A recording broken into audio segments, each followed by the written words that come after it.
So no intro today, straight into it. It's already 1 p.m. Only getting into my first session of the day right now. I didn't sleep in, I didn't stuff around, I just had a busy morning. So a bit of a later start to training for the day, which means less time to stuff around. And when I got to the gym too, I was drenched in sweat just from walking 5 to 10 minutes. So I had to go upstairs to the only AC room in the gym, which is the cardio room. And I just basically stood on a treadmill. I stood on the treadmill, which is directly in front of the AC unit. And I just stayed there for a good solid 10-15 minutes just to kind of dry myself off before I started my session, because there's no way in hell I'm going to be that guy that walks into the gym already drenched in sweat starting his session. That just looks weird. I know it's hot, but I don't know, it's odd to me. I can't do it. So I did one warm-up set with one plate aside, or I should say 2 plates, like one plate on each kind of pin of the pullover, and now I'll jump into the first working set. So I've got 3 this week. Volumes escalated on pullovers this week, and also on, the single arm pull down. Yeah. Still just 2 sets on the, no, actually it might be 3 sets on the T-bar to double check. Anyhow, I've got 2 additional working sets on top of last week's volume for this session. So, time to get into it. Oh.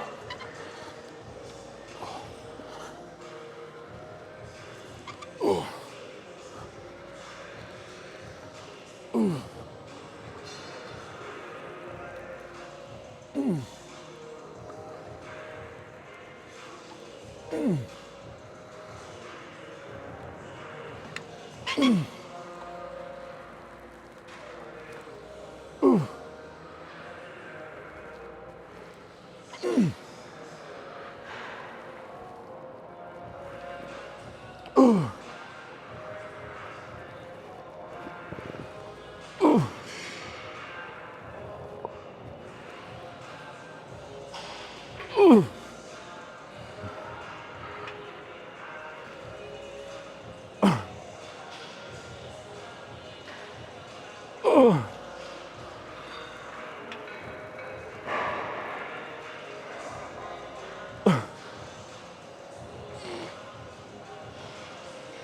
Mm.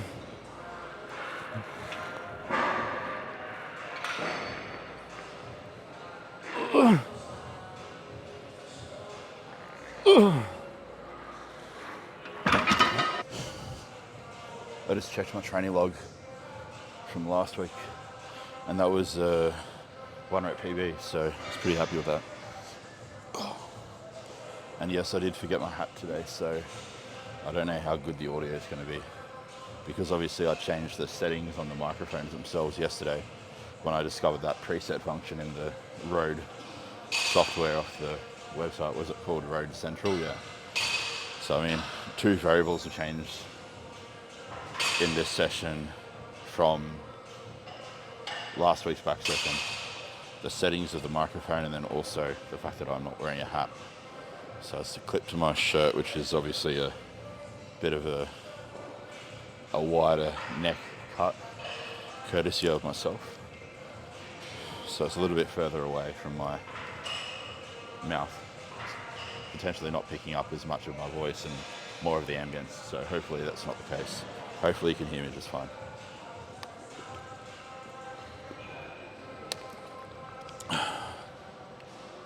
Although, I believe it's time for set number 2. So with these, personally I like to do an underhand grip. There's periods where I might go through a certain phase where I switch back to just a traditional kind of overhand pronated hand position. Although I do find that I get a little bit of a better connection with my lat, or lats, with my lats, when I do the underhand grip. Because when you do this, think about it, you're going into a little bit more external rotation at the shoulder. Externally rotating at the shoulder, or externally rotating the humerus at the shoulder, that get real technical, glenohumeral external rotation, or external rotation of the glenohumeral joint, is going to basically position you in a way in which you're going to more effectively load the lats in a loaded shoulder extension movement like a pullover. So that's the reason why I think, as to why I feel it more. Although at the end of the day, you can still cue external rotation with an overhand grip. It's just not as natural, and you're probably not going to have a truly overhand grip. It's probably going to be more neutral. So I think there is a little bit of a superiority in terms of your hand orientation when you do this movement.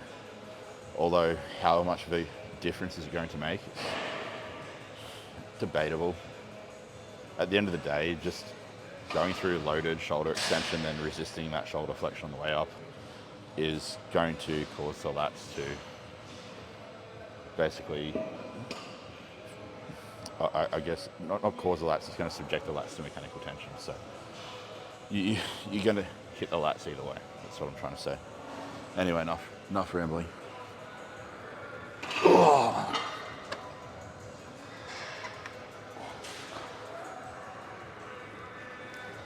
Oh. Oh.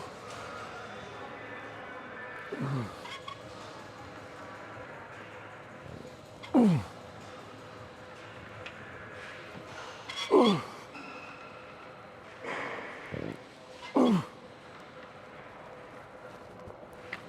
Oh.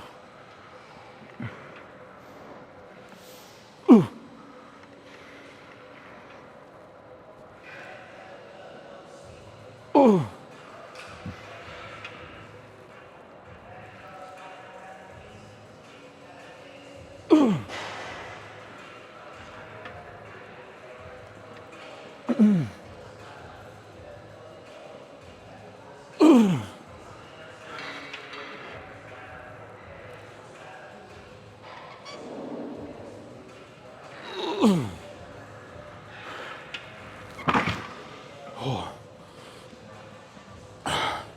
Now the only critic I have of this pullover machine is the fact that the actual handbar that you hold onto is too far away from the tricep pads. So when you're placing your triceps on the pads, you can't quite reach the armbar. So you either have to decide, all right, I'm just going to rest my fingers on the handbar and place my triceps in the pad and use that to drive down, or I'm going to grip tightly on the handbar and not have my triceps touch the pads. It's kind of like a damned if you do, damned if you don't sort of situation.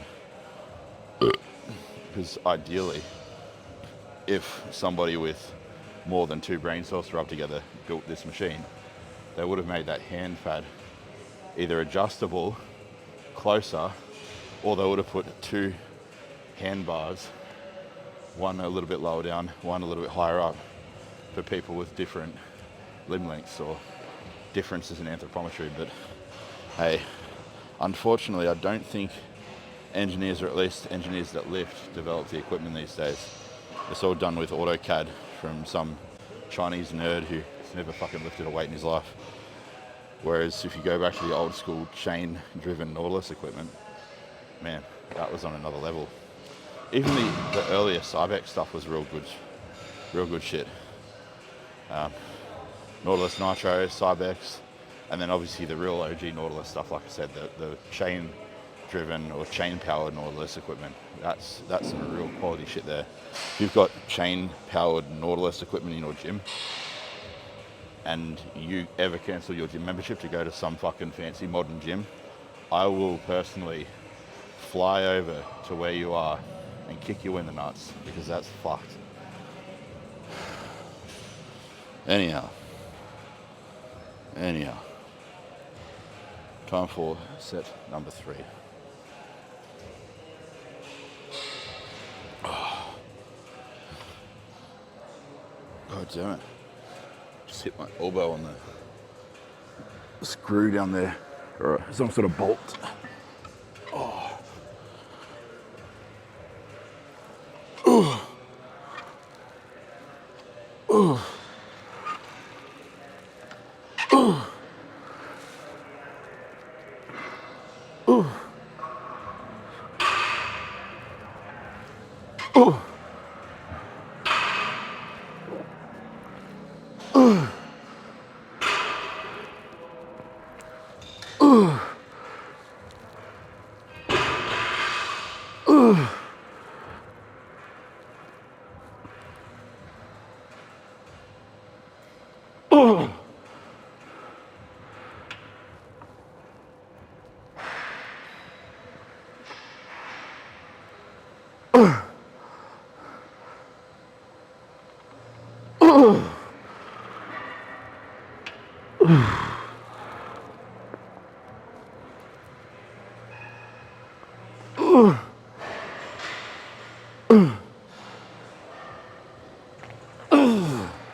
Alright, first working set of these. I've already done two warm-up sets. First set working sets, 2 warm-up sets, and I'll be doing all 3 working sets at the top weight from last week, which was 115 pound each side. So just 2 45s and a 25. Yeah, that's pretty much the plan. I think let's just check how many reps I got last week.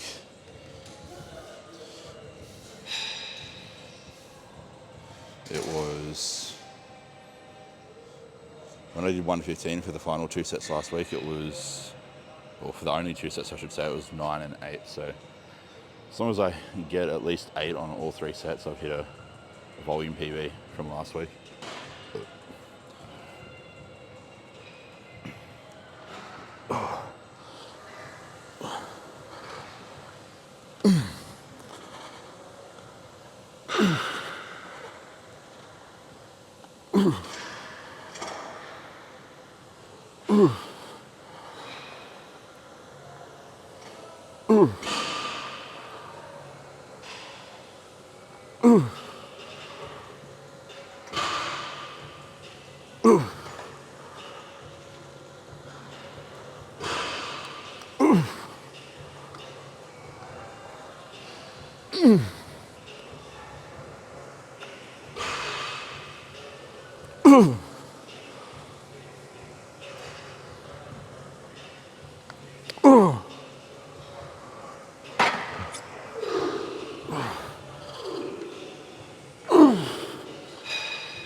Now when it comes to this exercise, the single arm hammer strength vertical row, what I like to do to basically just better target the lats and line the machine up with my joints essentially is I like to sit on the seat staggered a little bit. I want to make sure the seat's low enough that I'm getting a good stretch at the top of each rep. If the seat's too high, you're not going to be able to get a full stretch through the back when you get toward the top end. And then on top of that as well, I want to basically lean back slightly, just slightly.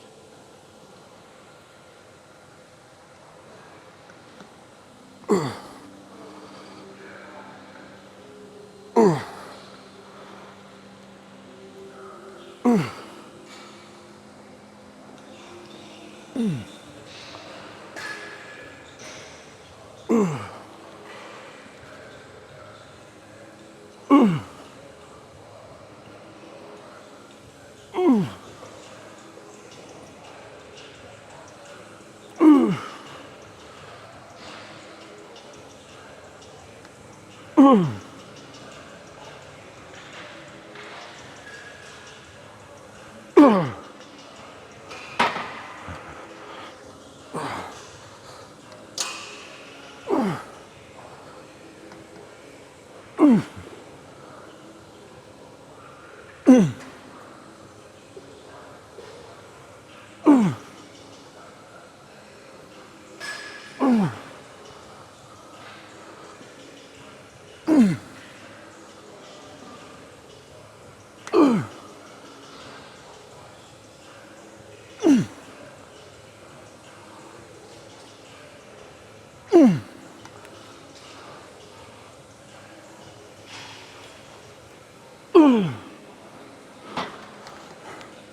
one other thing you'll see me also doing is making sure I depress the shoulder blade at the bottom. I'm not shrugging at the bottom. If you do this, you're not going to use your lat as much. So come down, think about crunching that shoulder blade down toward the hip. That'll help keep the lat more involved. But that's what I like to do when I do the single arm hamstring vertical row. I think I've gone over that before in a previous video, but I thought I'd just reiterate it in case there's anybody here jumping on my channel for the first time watching this video. One more set to go. So that was 11 and 10. I'm already ahead of last week by a rep.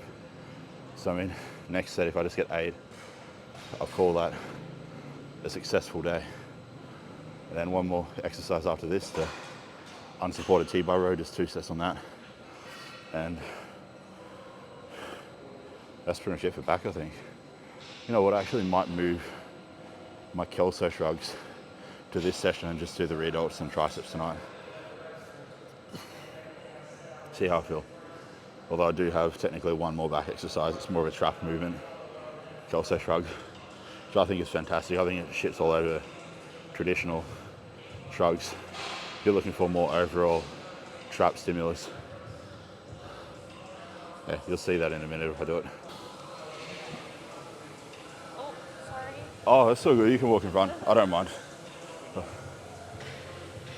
your tricks are? Am I gonna keep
Something worth touching on actually is, so when I was younger and I first got into lifting, I always found that I had to kind of stay tuned in the zone, and I'd hate it if somebody came up to me and spoke to me. But I think as you garner more experience with training and lifting over the years, you get to a point where it's not a matter of flicking that switch on and not being able to flick it off, if you get what I mean. You can kind of flick it on and flick it off at will. So basically have a laugh, talk to your friends, flick the switch on, do your set, flick the switch off, go back to normal, and then obviously rinse and repeat. But when you're first getting into lifting, it's hard to do that. As when I was younger, I was so emotionally driven, negative emotions of my lifting, that if I were to say, get myself into the zone, anything that so as much as disturbed it in the slightest would just completely throw me off and ruin my set, ruin my session. Although I'm at a point now in my lifting where that's not the case. I can essentially switch on for the set, switch off, and be a normal person again. And it's one of those things you can't teach it, it's just something that you have to learn over time. Yeah, one more exercise now, or one more real back exercise, and maybe a trap movement too, depending on how I'm feeling. So look out, I'm doing the exercise that all the evidence-based sports scientists and bodybuilders say is useless and ineffective.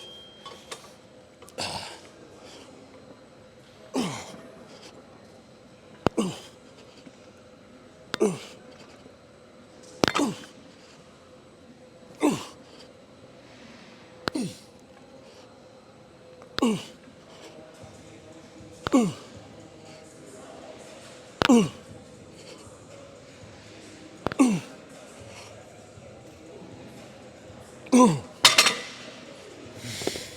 set, second set, so let's make it count. Now the reason why I've got the elevation here is to actually get a full stretch when performing this movement, because if you don't do that, you're not going to get a full stretch. You can either use smaller diameter plates or place a bumper plate down for feet elevation, or if you want to go to the full extreme, to the full extent, you can do both. Small diameter plates and an elevation, which will really max out the range of motion at the bottom end of the reps. But I find a foot elevation is enough for me. I've got quite long legs anyway, so long legs, short torso makes for better mechanics for this movement, that's for sure. Although if you don't have favourable mechanics, then I'd use smaller diameter plates and a elevation for your feet. All right.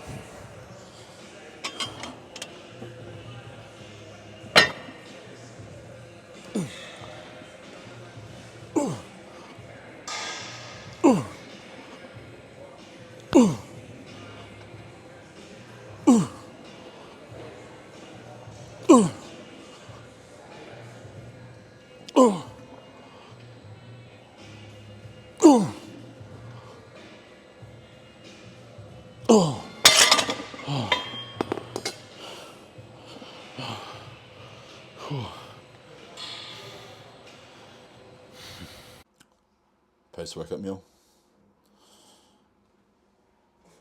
Coke, zero, lime flavour.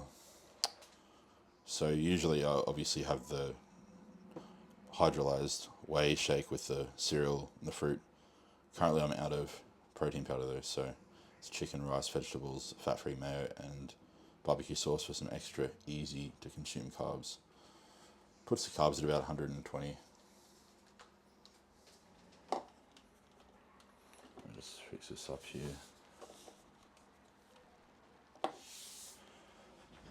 So yeah, it puts the, I need to cover my face or it won't focus on the meal. Puts the carb count at about 120 for this meal, 60 protein, trace fats.